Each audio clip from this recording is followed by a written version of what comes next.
On today's episode of MotoCheez.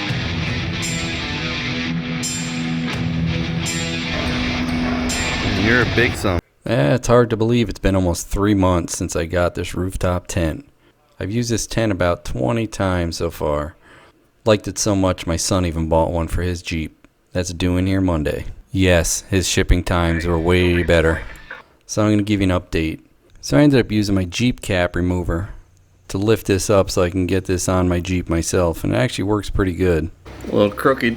It's alright. Thanks for the help, Minnie. I lowered her down on there. Got her.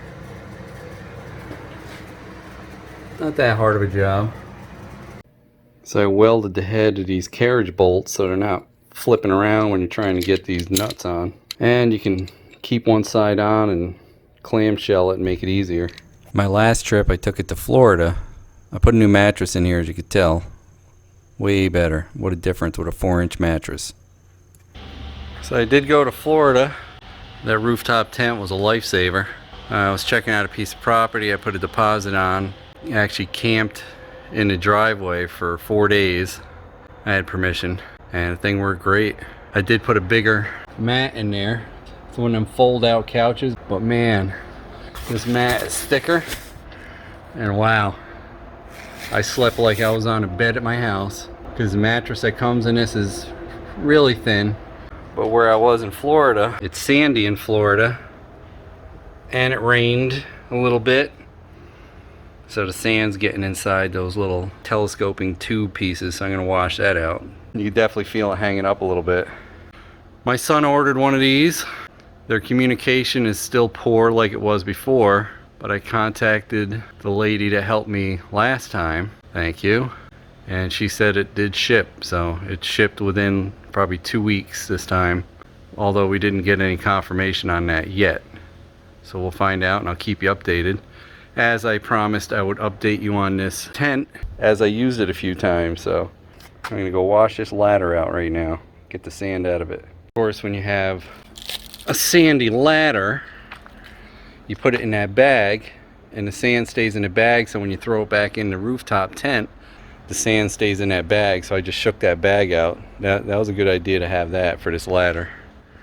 Figure I'll wash this upside down so the sand doesn't go into the tubes. Take those feet off and clean it if it does, right? Saved a lot of money in hotels.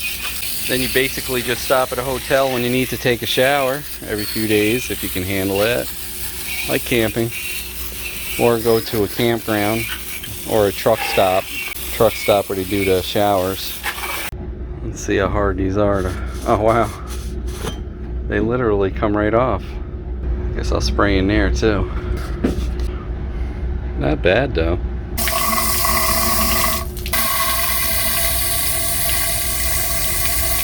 Definitely see a little sand come out. Ladder maintenance.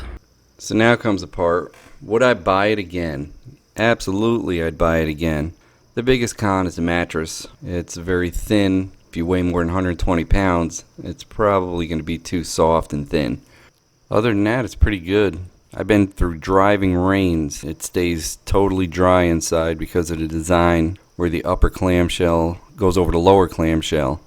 I've also been sleeping inside of it when we had a pretty good rainstorm and not a drop of water comes inside, which is awesome. So if you like overlanding and you're looking for something between a tent and a camper, this is it. The setup and takedown is super fast. It only weighs about 200 pounds, so you can put it on pretty much any vehicle. I have all the information in the description and on MotoCheez.com if you're interested. I also had a visitor this morning while I was editing this video, which is probably another good idea to have your tent high on top of the roof of your car. I see you. You're a big son. Might as well finish up, don't make a mess. Hey, don't forget to like, comment, and subscribe. We'd love to hear what you have to say. Hit that bell if you want new notifications on new videos. Links for products used are in the description and on MotoCheez.com. Thanks for watching.